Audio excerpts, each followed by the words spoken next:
Finally, it is Friday today. Good afternoon, everyone. As always, we have the latest conversations and stories for you in the next hour. Ako po, si Denise Tan. Hello, Denise Tan. Ako naman po si Lourdes Vera.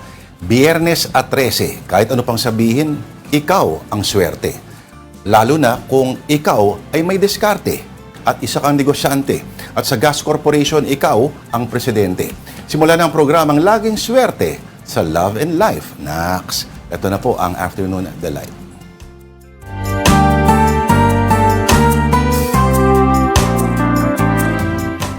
Okay, today is Friday the 13th. Nako, nakakatakot na araw to sa marami, ano? Pero hindi dahil sa pamahiin, pero kung hindi dahil malalaman na natin in several hours or maybe a few days kung magkano na naman ang itataas ng presyo ng krudo.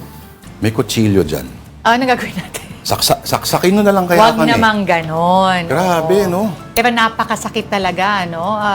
We saw prices go up, at least for diesel, by as much as 24 pesos. Sa gas naman, magkano? Parang 11 pesos ata, no? Parang ano na eh. Susubukan ko tingnan yung mga presyuhan, pero parang nagbo-blur lahat.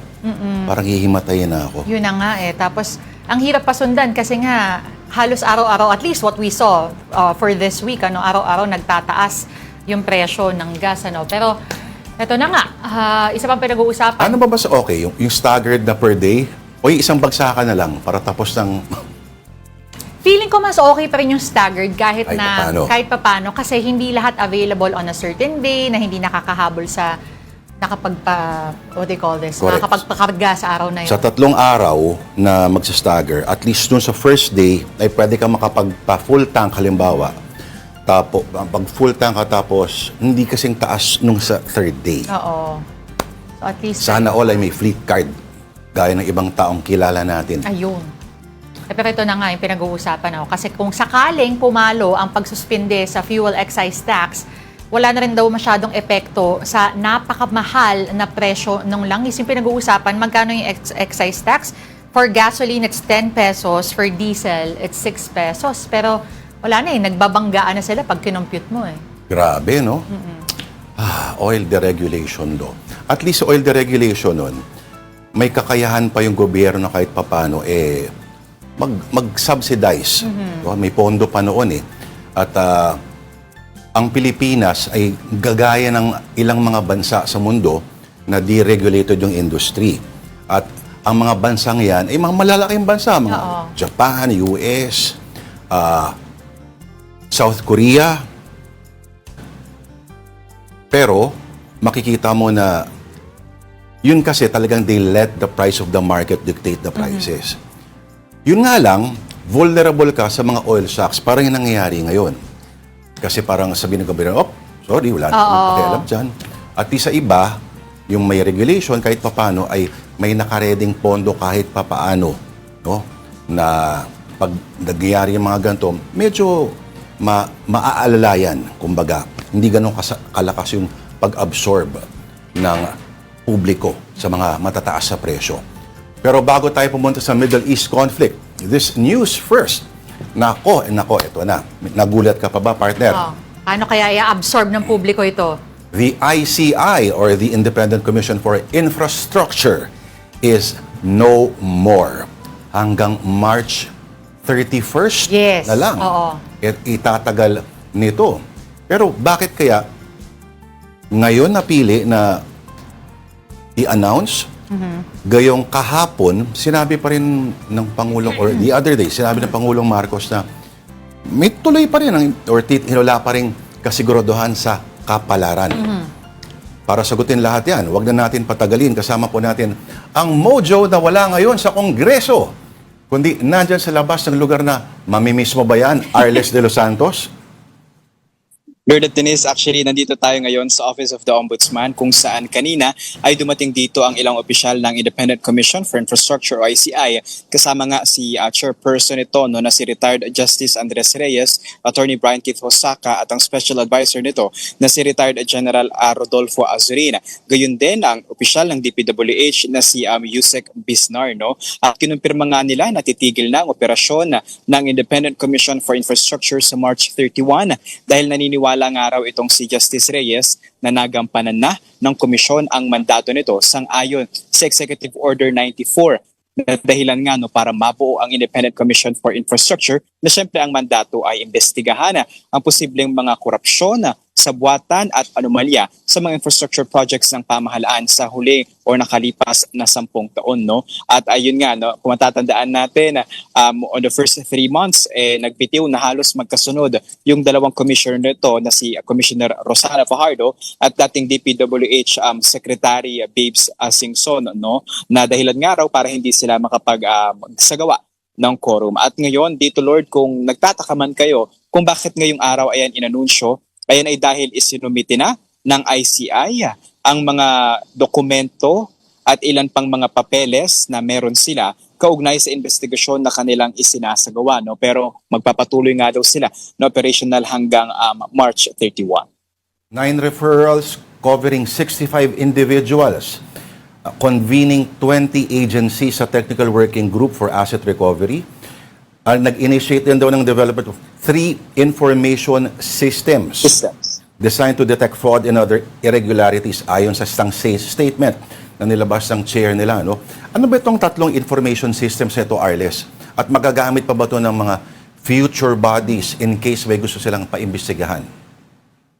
Lord, hindi pa natin ako kumpirma kung ano-ano nga ba yung mga information system na yan. But if we can recall, yung mga nagdaang press conference, I think one of them ay yung DPWH Transparency Portal and then yung Technical Working Group Portal nito na kung saan nga doon natin naramdaman una na mabubuwag na itong ICI o titigil na ng operasyon dahil in a way narinig natin na pinagpaplanuhan na nga kung sakali raw na magtigil operasyon ng ICI ay ipagpapatuloy pa din daw nang hindi nga bababa sa 20 mga ahensya yung asset recovery efforts ng ICI dahil kailangan daw talaga na maibalik nga yung umano yung mga nakulimbat na pera ng bayan noong mga opisyal at mga individual na key players nito. So we will confirm kung ito nga ba yung 2 to kasama doon sa 3, but at least with what we can recall, ito yung kasama sa mga accomplishment na inilabas noong kasagsagan at mainit talaga yung investigasyon ng ICI.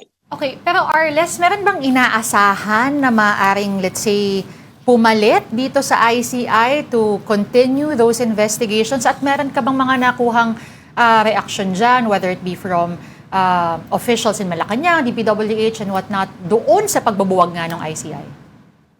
Actually, ngayong alauna, alauna ng tanghali, magkakaroon ng press conference si Ombudsman Boying Remulla para nga tanungin yung ilang mga tanong ng media, sagutin ng mga tanong ng media kaugnay dito, kasi nga sila dito at magkakaroon ng pagpapasa ng mga dokumento at iba pang mga kinauukulang mga papel, but at least yung kung usapang papalit, actually kasama doon sa statement ni Justice Reyes yung ikinagagalak niya raw na ginawa ni PBBM na priority bill nga itong pagbuo ng tinatawag nating Independent Commission Against Infrastructure Corruption o yung AIC, gayon din yung Independent People's Commission na ngayon ay nakabinbin sa Senado at sa Kamara. Kaya ang hiling niya ay aksyonan agad ito ng parehong kapulungan nang sa gayon magtuloy-tuloy nga yung investigasyon dito sa flood control scam. And they're also hoping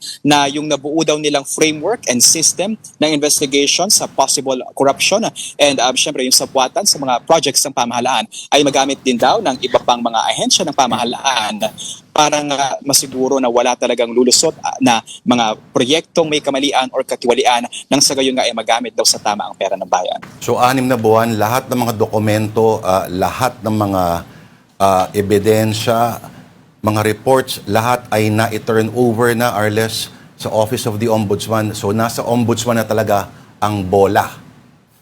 Yes, Lord, nasa ombudsman na ngayon ang bola. At actually kahapon nga nagsimula na ilabas yung 200 boxes ng mga dokumento mula doon sa Independent Commission for Infrastructure sa Taguig City kung saan gamit yung pag-transport dito yung malalaking truck ng PNP, And actually kahapon pa dumating dito sa ombudsman yung mga papeles, pero yung formal turnover and nagkaroon din kasi ng pagpupulong ang ICI, Ombudsman at DPWH. So I think doon na talaga na formalize kanina. Kaya ngayong araw din inihayag yung pag-stop nga ng operation nito sa March 31 at just for the numbers no or record 6 na buwan na nasa operasyon na ang ICI pero dahil nga dun sa pagbibitiw ng dalawang commissioner nito ay 90 days lamang daw sila naging a collegial body. Yan yung nakakapagtawag sila ng mga opisyal ng pamahalaan, mga bahagi ng gabinete at iba pang mga kontratista na later on din syempre yung mga diskaya ay tumigil na nga sa pagtulog dito. Oo, sa totoo lang, kung sa ombudsman, kung functioning lang talaga yung ahensya, no, ay hindi na kailangan ng ICI. Kung ginagawa, kung may yung initiative on the part of the ombudsman, trabaho ng ombudsman rin dapat itong ginagawa ng ICI. Kaso, of course, in a perfect world, sana ganon. Pero, Arles, tanging kasaysayan lamang ang makakapagsabi, no, eventually, at hindi man ng kahabaan, no, o katagalan siguro yung magiging judgment dito kung ito ba ay knee-jerk reaction lamang para ma-assuage halimbawa yung publiko na galit para sabihin na may ginawa kunyari Pangulo o parang isang effective body ba talaga. Pero Arles, alam nating lahat na ang kabiguan natin, ang inihintay natin na live stream ng mga proceedings hindi na nangyayari. At bilang pananapos, Umasa na lang tayo doon. sa huling mahilig talaga si Chairman, dating Justice Andres Reyes na. Actually may quote May we siya. always remember, parang Batman, crime does not and should never pay. No one is and should ever be above the law. At maraming salamat sa ulat mo, ang ating mobile journal, Never Be Above the Law, Arles de los Santos. Buti na lang, di naka-placard. No?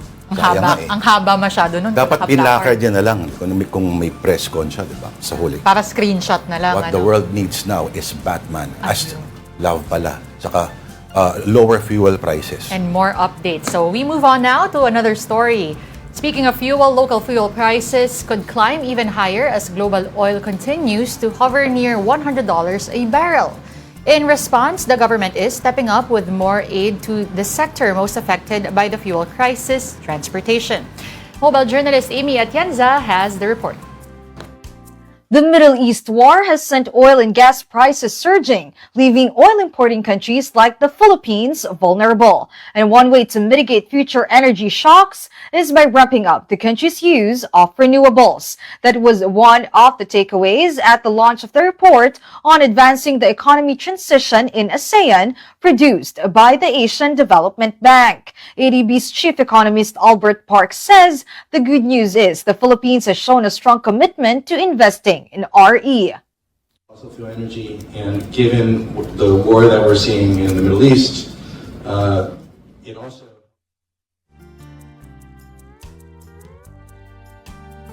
Ano raw? Okay. Meantime, rising fuel prices are now taking a toll on public utility vehicles and even commuters. And mobile journalist Evan Tarinque joins us live from EDSA Cubao with the latest. Evan, kamusang sitwasyon? Okay, anong diskarte sa pasada at kahit payday Friday ba, ramdam ba na marami ang mabigat ang volume sa sakyan o may panipis ka na nang napapansin? Alam mo, Pops Lord Denise, no? Simula nga kaninang umaga habang nagmo-monitor tayo dito sa may kabahan nga ng EDSA. Kanina sa EDSA Ortigas tayo nung rush hour ng umaga at talagang kapansin-pansin na yung bigat ng trapiko ay malayo doon sa nakasanayan nating bumper-to-bumper na traffic. Pero so far, makikita natin sa mga oras na ito, ikot lang natin konti yung camera. So, makikita natin, maluwag pa rin yung daloy ng trapiko, no? Lalo na dito, nagkakaroon na ng konting congestion, yung mga sasakyan na papasok ng short tunnel, no?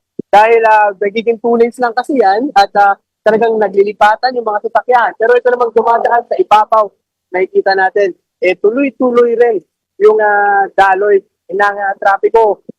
Kanina pa, Lord Denise, nakausap natin yung ilang mga dating nagdadala nung sasakyan, no, nung medyo mura-mura pa nga yung presyo nung produktong petrolyo, no. Pero kanina sabi nila mas pinili nilang mag-commute ngayong araw dahil nga na mahal, nabibigatan na sila sa presyo ng mga produktong ito. Kaya naman ang diskarte ng ilan, Pops Lord, yung iba pinapark ng sasakyan at sa kagagamit ng public transport fee. So, no, dahil yung ilan naman dito mga major na parking spaces na alam natin malapit at konektado rin naman dito sa mga LRT lines at MRT lines, no? Pero kanina, nagtanong rin tayo dun sa isang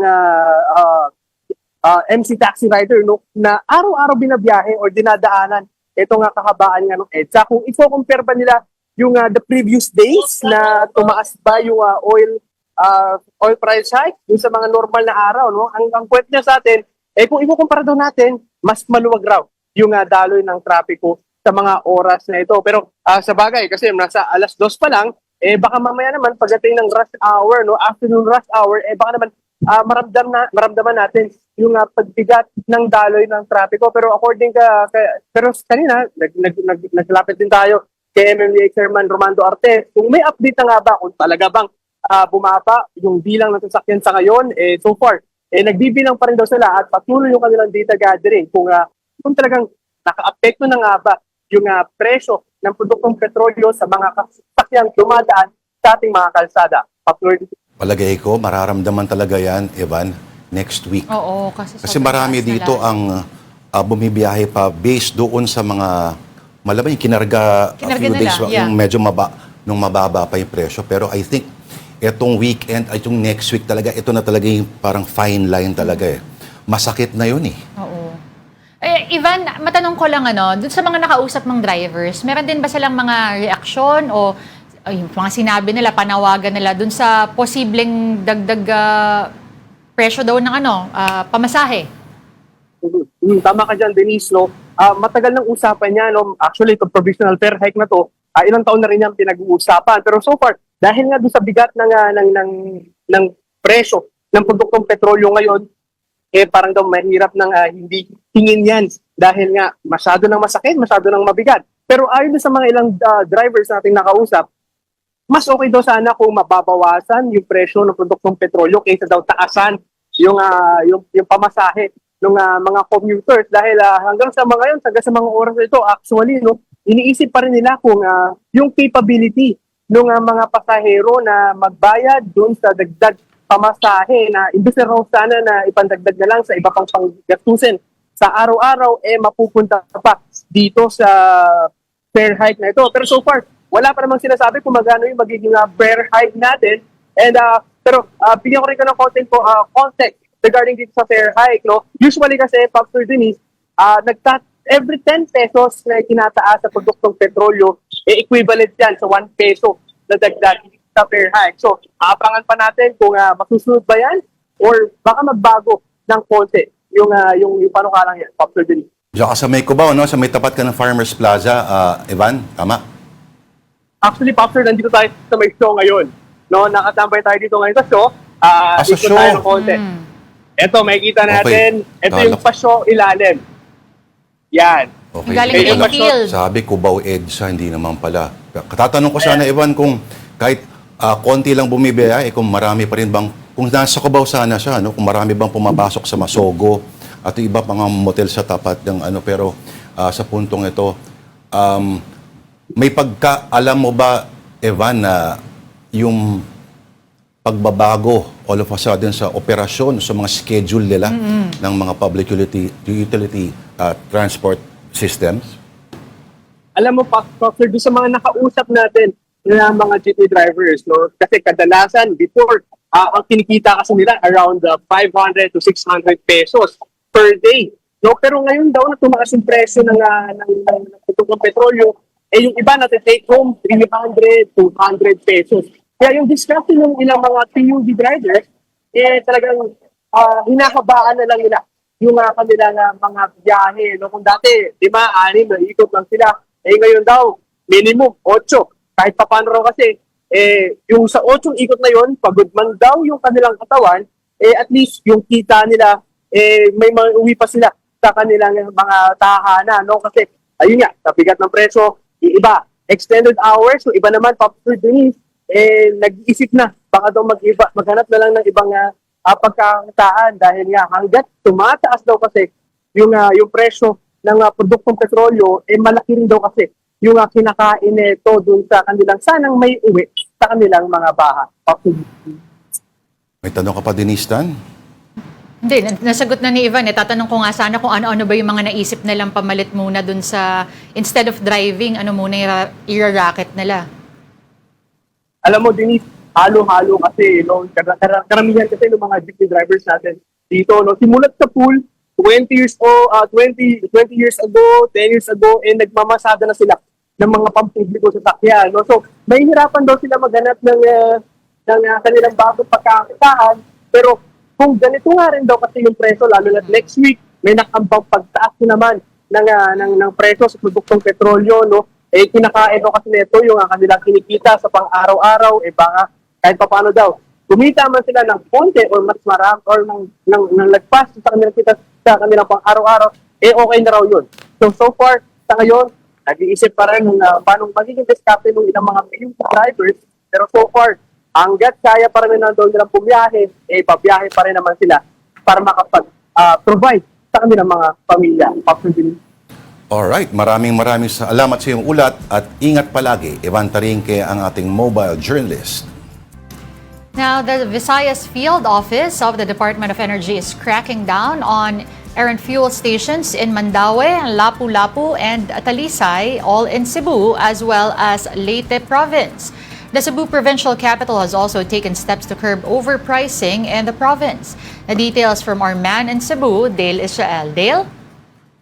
May hapon, Denise and Lord. Yes, several gasoline stations in the Visayas region were flagged for allegedly selling petroleum products at unjustified high prices. According to DOE, Visayas Director Hernando Sevilla, a total of 29 gasoline stations in Lapu-Lapu City, Mandaue City, Talisay City, and in Leyte Province have been issued show-cause orders by the Department of Energy. This comes as the DOE continues its inspections across Cebu City, Central Visayas, and even parts of Western Visayas. They said they are not controlling prices, but there's actually prices set by the DOE, and the gas stations violated these. The action was triggered by numerous complaints received through the eGov.ph platform, which, according to DOE, has flooded their office with sharp increase in gasoline on diesel prices that started Tuesday. The gasoline stations that were issued show-cause orders are given 24 hours to explain and justify their pricing. Otherwise, authorities say cases may be filed against them. The DOE added that their inspections are still ongoing as of yesterday, and more gasoline stations are being checked here in Cebu City. Meanwhile, the Energy Department also announced that the public will be allowed to purchase gasoline using approved containers made of thick plastic and certified by the ASTM International. These are the containers many people are familiar with, usually colored red or black, which are designed specifically for fuel storage. The issue was raised during the consultation at the Provincial Price Monitoring Council meeting yesterday, where town and DOE officials discussed how fishing communities in Cordova and Talisay could purchase fuel using safe plastic containers. As of the latest check we had here in gasoline stations around Cebu City, the price of gasoline now ranges from 77 to 80 pesos per liter, while diesel is priced between 86 and 94 pesos per liter, an increase of nearly 3 pesos compared to just a few days ago. Meanwhile, LPG is also currently selling for an average price of about 1,111 pesos per tank. During the Provincial Price Monitoring Council meeting held yesterday, local government officials or government across Cebu also agreed on several measures to address this rising cost of commodities. First, the towns and cities of Cebu province agreed to implement a unified list of suggested retail prices or SRP for basic commodities. The list will be prepared by the provincial capital and distributed to the LGUs to help keep prices stable. Second, the LGUs also discussed the possibility of importing rice as a single group of 50 local government units, speed up procurement and prevent a possible shortage of supply in the province. The idea was first proposed by Mayor Nene Alegado of Consolacion during the meeting yesterday, and officials say they are now studying how the proposal can be implemented. The officials said that they need to keep the rice supply stable and keep prices lower, so they need to import rice by themselves. This is latest here in Cebu. Back to you, Lord and Denise. So, naging fruitful naman at mukhang may mga resulta naman yung pag-uusap kahapon, Dale. So ulitin lang natin, pinapayagan bumili using yung mga huge plastic containers.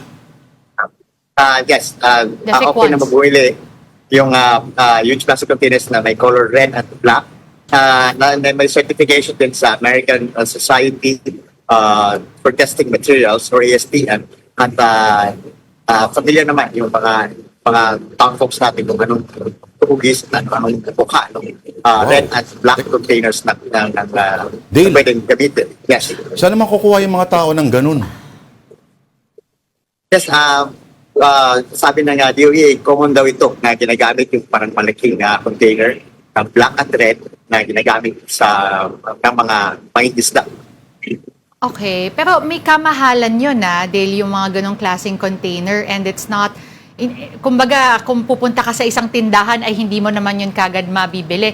How do you also make sure na yan ay number one, na accessible ito dun sa bibili, number two, dun sa mga gas stations, and they're following the rules and implementing that, na dun lang talaga sa klaseng container na yon may certification, pwedeng ilagay yung gas.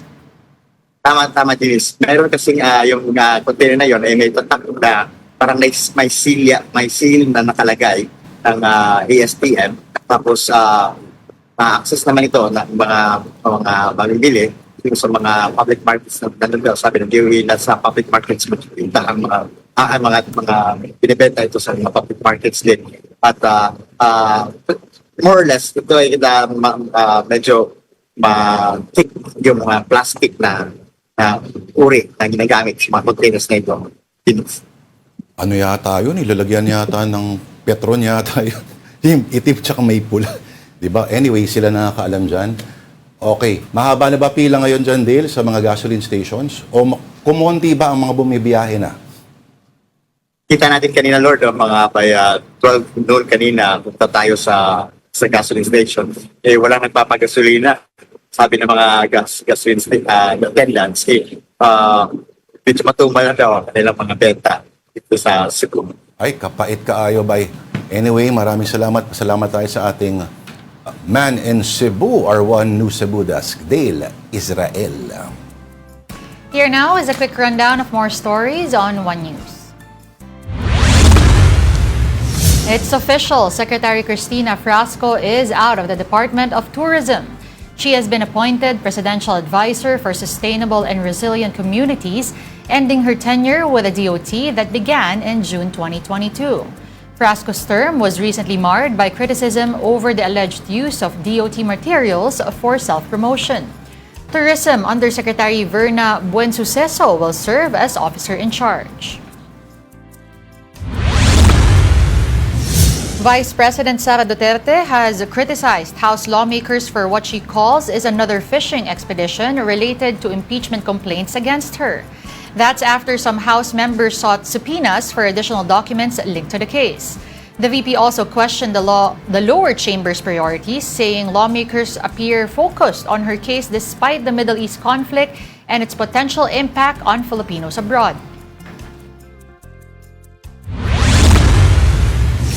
The Land Transportation Franchising and Regulatory Board is considering a digital system to distribute fuel subsidies.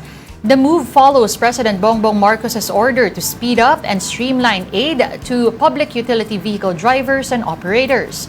The LTFRB has invited Bangko Sentral accredited electronic money issuers to help distribute the 5,000 peso fuel subsidy per beneficiary. The subsidy rollout begins next week, starting with tricycle drivers in parts of Metro Manila. Meantime, it's all systems for the special elections in Antipolo's 2nd District this Saturday, March 14. In an interview on 1PH sa Totoo Lang, COMELEC spokesperson Attorney John Rex Laudianco said the current fuel crisis has had little impact on poll preparations. That's as most arrangements were already completed even before the energy crunch.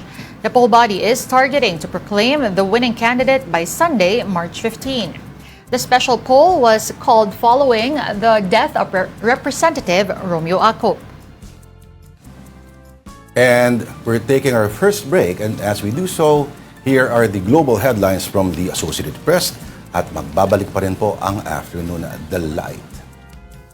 This is AP News Minute. Iran's new supreme leader has issued his first statement, saying the Strait of Hormuz closure should be used as leverage.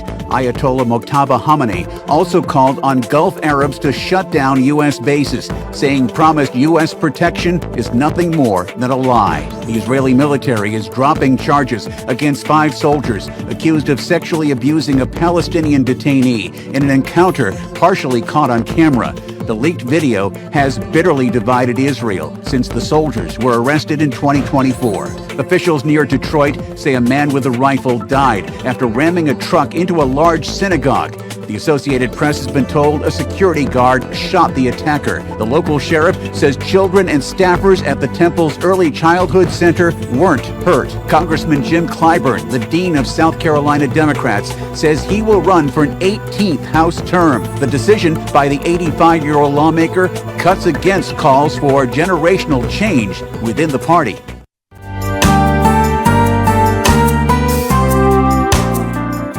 This is AP News Minute. An Iranian strike on Thursday sparked a fire near Bahrain's international airport. Iran also hit a container ship off the coast of Dubai. Iranian attacks have effectively stopped cargo traffic through the Strait of Hormuz, leading to spikes in oil prices. A U.S. commander says artificial intelligence has helped the military hit more than 5,500 targets in Iran. Video from U.S. Central Command shows strikes on planes, boats, and trucks. The Israeli military also is striking Iran and Iranian-backed Hezbollah militants in Lebanon. The fighting there has displaced more than 800,000 people. President Donald Trump says Iran is, quote, absolutely being destroyed. In Kentucky on Wednesday, he also said the U.S. already has won the war.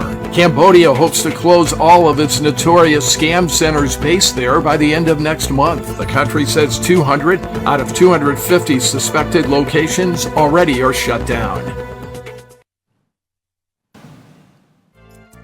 Alright, nagbabalik po ang programang Afternoon Delight. Ako po si Lord de Vera. At ako naman po si Denise Tan. Magandang hapon pong muli. Now, on to the news. The Commission on Election denies pressure from any group in its investigation into the campaign spending of Senator Rodante Marcoleta. In an interview on our sister program, Storycon, Senate President Pro Tempore Ping Lacson said he received information that a group is allegedly pressuring COMELEC not to sign the resolution involving Senator Marcoleta's statement of contributions and expenditures. Nagremedyo siya eh. Kumuha siya ng isang tao na di umano, para lang ma-justify yung SOSE na mayroon siyang contributor. Na nagbigay ng, I think, 30 million, January. Again, hindi niya alam siguro yung batas na within 30 days, kailangan bayaran yung tax. May donor's tax yan eh. Tax. Alam mo kung kailan siya nagbayad? December. Pero, ano yun? Pero may mga surcharges, may mga penalties. So, afterthought, nagremedyo siya dahil nga ipit siya doon sa kanyang SOSE problem o SOSE case sa violation ng Omnibus Election Code. Kakilala niya, kaibigan niya yung kaibigan niya nga yung kunwari, donor niya eh. Pero para sa purposes ng tigapakinig natin, indirect bribery is a crime punishable by more than 6 years, di ba? Sa maximum yun, ha? Hindi sa 6 years yan. Parang doon yan sa bandang papunta 6 years. Kasi 6 months or 6 months and 1 day to 6 years yan eh. Pero sa maximum period yan na pinaparusahan yung indirect bribery. Kaya may tulog talaga siya doon eh kasi isa nakakaintindi eh. Ano pa ba yung element na kailangan mo doon para i-prove mo yun? Pero sir, si COMELEC Chairman Garcia given his reason, I think only today if not last night, because his reason for the delay daw dun sa decision ng COMELEC dun sa kaso ni Marcoleta, I'm not sure if you've read it. I just found it a bit confusing. I don't know, if you've seen it and if you agree with it. It's complicated daw. It's become complicated legally. Iba yung information ko eh. The plot not from the government. Not from the government. Not from the national government. From any group? Any group in particular? Special interest group. Information ko. I will clarify. Information ko yan doon sa loob hindi ko sinasabing validated yan. Na ang information, merong pressure. In a separate interview on 1PH sa Totoo Lang, COMELEC spokesperson Rex Laudianco said investigators are carefully reviewing Marcoleta's case. That's to ensure the evidence is complete should it lead to criminal charges. Laudianco added that COMELEC respects Lacson's view but maintains that the commission remains independent in its processes. Ginagalang po natin ang pananaw po ni Senator Lacson, pero sa tingin naman po namin hindi po kami ma-pressure dyan. And in fact, immediately after po matanggap ng COMELEC mula sa Office of the Ombudsman ang complaint na ito, pinadaan na kagad sa proseso po. Patungkol naman po doon sa nasasabi po na medyo may katagalan po yung pag-iimbestiga ng PIFA. Sa pananaw naman po namin na hindi naman po binibigyan po namin ng sapat na leeway kasi yung investigador na talakayin, aralin at iimbestigahan talaga yung kasong ito. Dahil ultimately, sabi nga po namin, baka ang kabagsakan nito kasong kriminal at kung magiging kasong kriminal po ito, Sir Ed, Sir Jovi and Ma'am Chiki, kailangan kumpletong ebidensya namin. Kailangan pag sinampa namin sa korte ito, titindid ito at hindi basta-basta madidismiss na. Kaya po ganun kaingat po yung ating investigador po. So there's walang katotohanan na may powerful group or block na nag-iimpluwensya sa takbo nitong SOSE case ni Senator Marcoleta, Attorney Rex. Sorry, makulit ako pero para lang talagang Opo, bagamat po ginagalang po namin, siguro po yung pananaw po na ni Senator Lacson, wala naman po nakaka-pressure sa COMELEC. Yun po ang kagandahan po sa aming institusyon, hindi po kami under ng executive, hindi po kami under ng legislative, independent constitutional commission po kami at masasagawa po namin ang aming trabaho nang wala pong apektong pressure na ganito. And it's been one hell of a hectic week for the Senate. First, there's a face-off between Senators Ping Lacson and Rodante Marcoleta. And of course, the scramble for interventions to the Middle East crisis. Makipagkwentuhan nga tayo ngayon sa ating mojo sa Senado, Merrimon Reyes. Merrimon, ba't parang blurred yung background mo? Nasaan ka ba?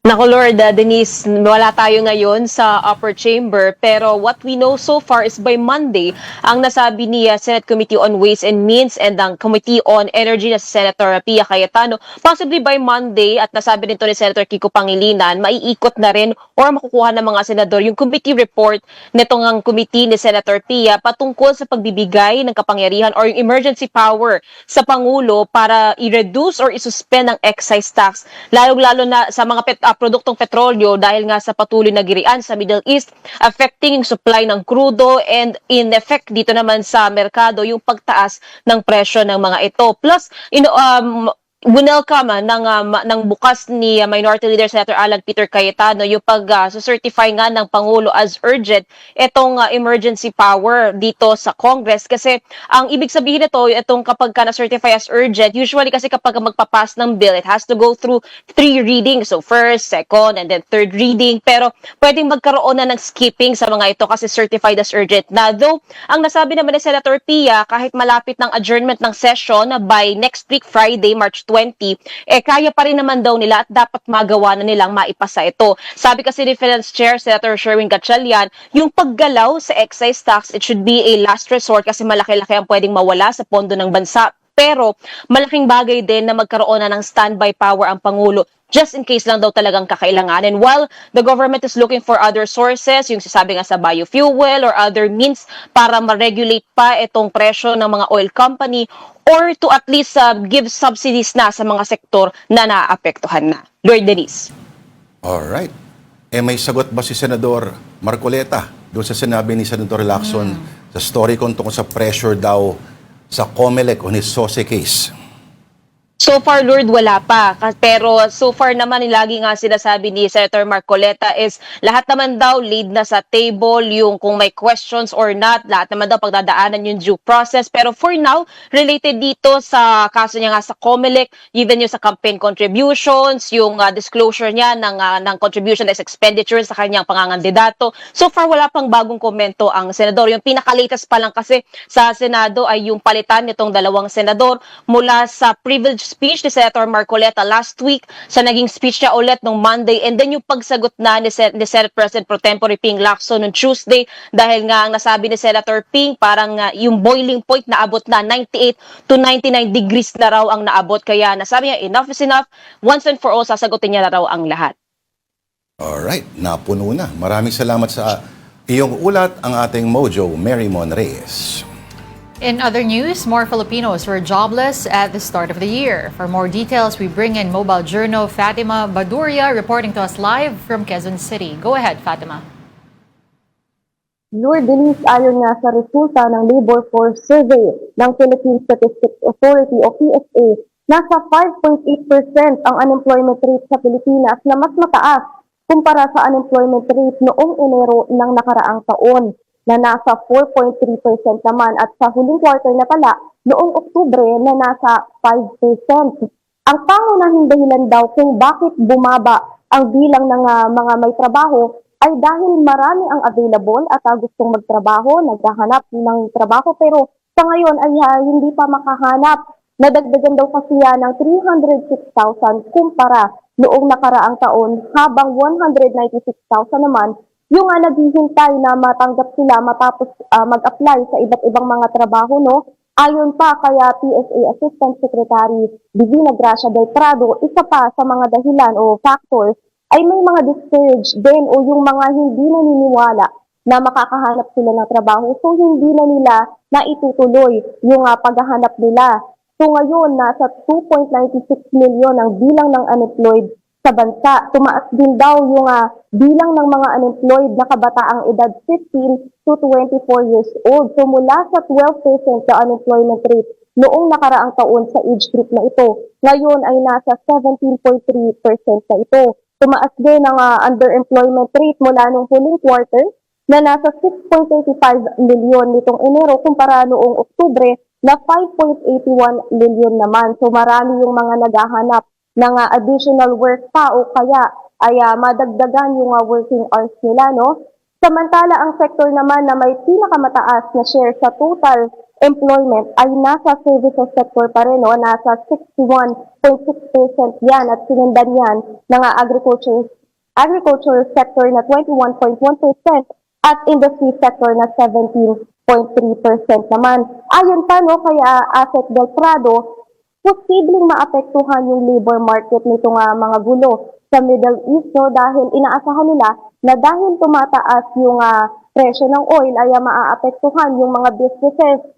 Posible daw na magkaroon ng mga layoff sa mga businesses o di kaya ay may mga hindi mo na tumanggap ng mga bagong employees. Pero sa ngayon ay wala pa silang figures dyan, no? Hindi pa yan naisama doon sa kanilang survey noong Enero, pero babantayan daw nila yan at ina-expect natin na makikita yan na magre-reflect doon sa kanilang survey sa darating naman na Mayo. Lord.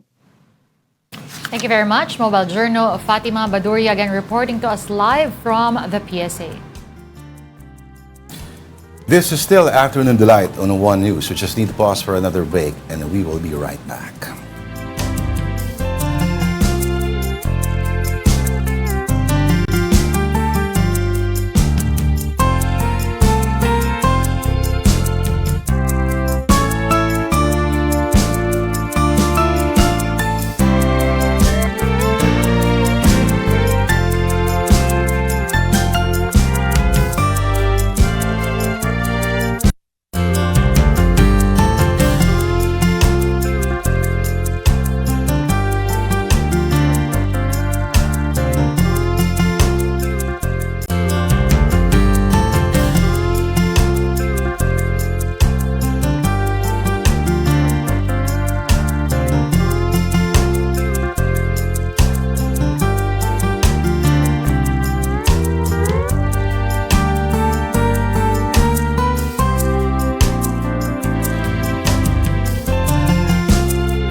Gwapo nun Sobra. Lala mo yun? Araw-araw ko tinititigan. Yun, no? Oo, you're still watching Afternoon Delight. Thank you for staying with us. At ano nga ba tong events mo this weekend, partner? Dahil dyan, At teka muna, ay events ng weekend? Yes! Okay, bukas, meron po tayong book signing. Ang libro po ay parang reprint ng aking nobela na nilabas yung taong 2011 or 2010 sa UST Publishing House. Super Panalo Sons po yung pangalan. At ito po yung reprint po. May pirmahan na mangyayari. Anong oras nga ba ulit yun? 6 o'clock. 6 p.m. ang simula.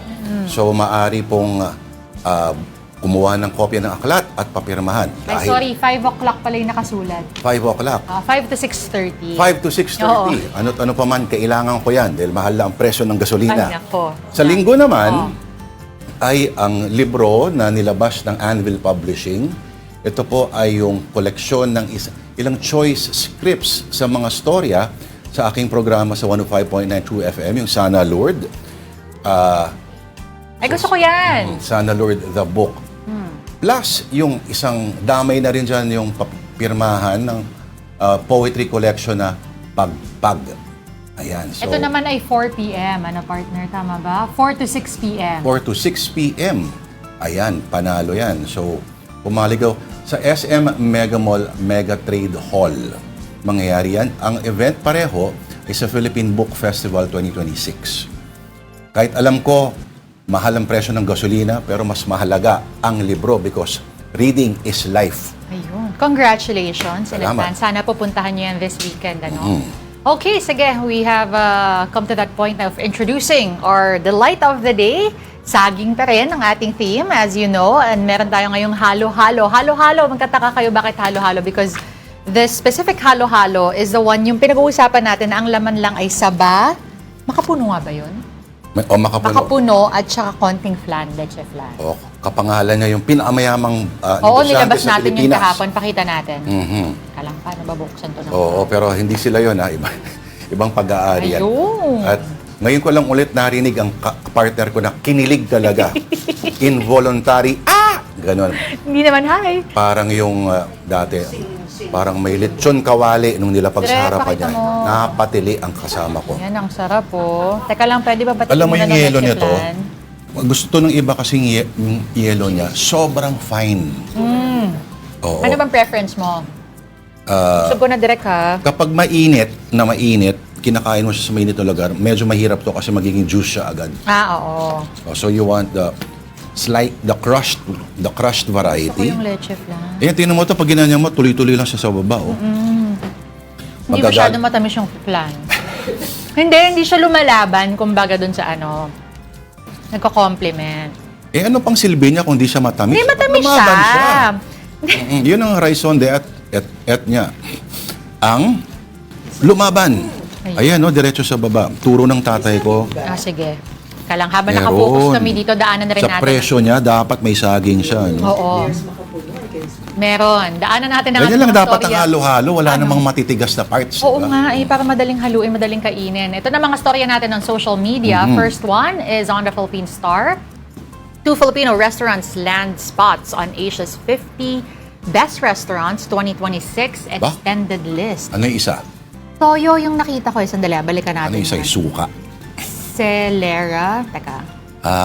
Hindi ko pa natitikman yun. Alam mo yung toyo, Parehas natitikman ko pa lang dyan yung bread nila. Masarap. Masarap? Oo. Lalo na makikita mo, parang may pugon-pugon pa sila, bagong luto. Nakaw! Okay, so itong pareha sila itong Toyo and Celera, they're actually part of, they actually got their Michelin, what do you call those? Stars? Stars, Michelin stars, pero nagbabalik itong Toyo and then si Celera is one of the new 12 entries dun sa extended list. Consistent yung toyo. Lagi siya nasa listahan ng mga best of. So kung matryan, kaya lang sobrang haba daw kasi. Nang? Yung the whole time that you spend there. Dapat lang, sa presyong babayaran Ayun na mo. nga At saka wala din ako ng pambayad doon. Okay, on the Philippines. Onyong, Hindi. Mataas ang presyo ng gas ngayon. 2 Kailangan plus tipid-tipid. yata yung tasting menu nila. Ha? 2 plus. Hindi. More? Yung, ano ba yung degustasyon? Mas mahal. Mas mahal ba? Oo. Sobrang mas mahal. Anyway, ito na nga on the Philippine Star, Metro Manila cyclists share tips on staying fresh while commuting.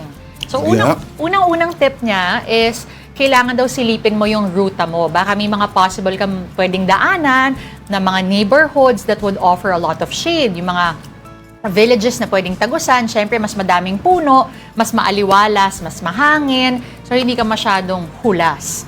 Pangalawa, always stay hydrated kasi yung pinapawis mo daw, it's not just because you're exerting a lot of effort sa iyong pagbabike, but also it's your body regulating the temperature. So, kailangan lagi kang hydrated. At mahirap na, syempre kung babad kayo sa araw, dapat laging may tubig, ano?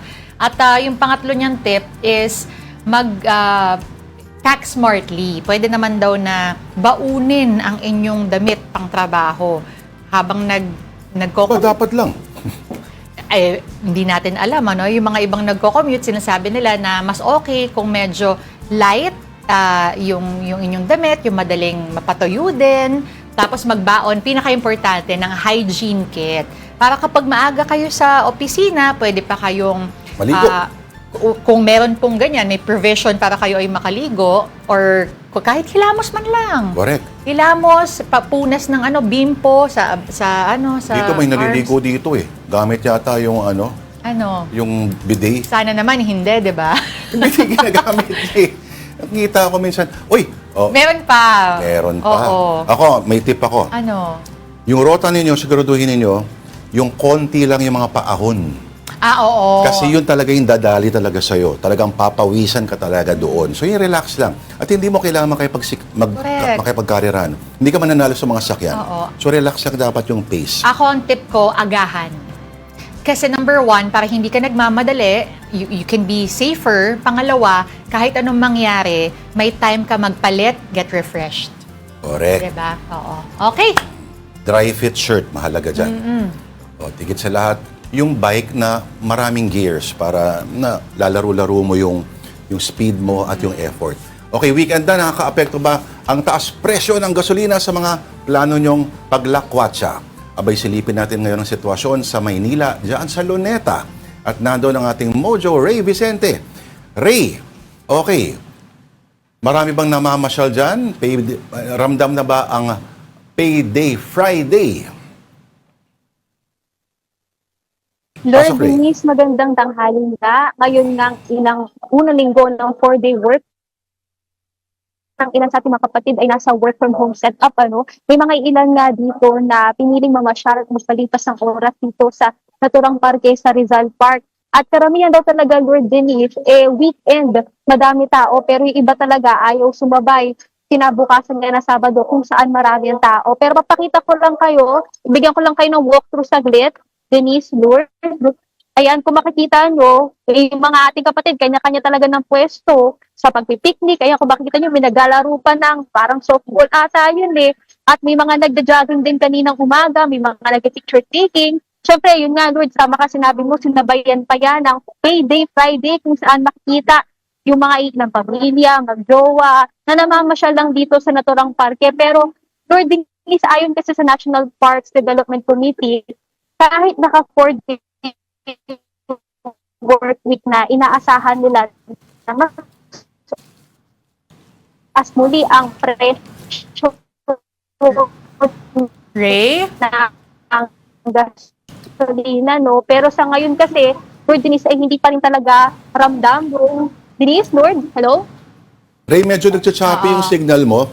Kaya mong lumipat sa pwesto na medyo swabe yung reception ako, kahit papano. Konting-konti lang, konting pihit lang. Yan. Ayan, Denise, Lord, okay na ang aking connection? That's better, yes.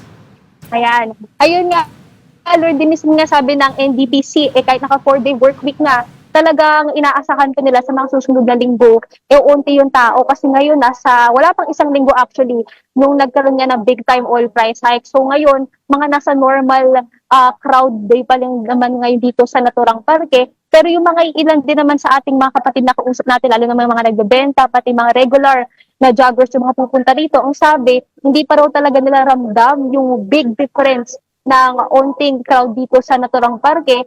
Sabi nga nila, baka tingnan natin after a week or after a month kung kukunti nga yung tao para nga hindi ganun kagastos yung mga gagawin nila dito. Pero maliban dyan kasi ang sabi ng NPDC, binabantayan din daw nila maliban sa bukas nga Saturday, which is unang weekend after ng big time oil price hike, titingnan din nila kung maka-apekto nga yung sinasabi ng Department of Transportation na taas pamasahe sa mga susunod na linggo. Lord Denise? Alright. May tanong ka ba kay Ray? Marami bang mga estudyanteng nagde-date dyan? At tanong mo mami, alam ba ng mga magulang nyo kung nasan kayo? Nako, Lord Denise, wala namang mag-jowa na estudyante ako nakita. Pero mga Sabi mo grupo, kanina eh, Oo, mag-jowa sabi eh. meron eh. mag-jowa pero hindi estudyante. Ayan. Marami rin dito, mga nakaupo. Tama. Mukhang Pero karamihan talaga, mga estudyante nagpipiknik lang, Lord yun. Denise. Diyan nagsisimula yan eh. Picnic muna, tapos Ano? mamaya dalawa na lang sila nagpipiknik. Oo, tapos pag bumaba na yung araw, Uwi na sila. oo, Yun na yun. Ikaw naman eh. alam mo naman. Ikaw, Ray, wala ka bang planong protesta sa presyo ng gasolina? Ayan.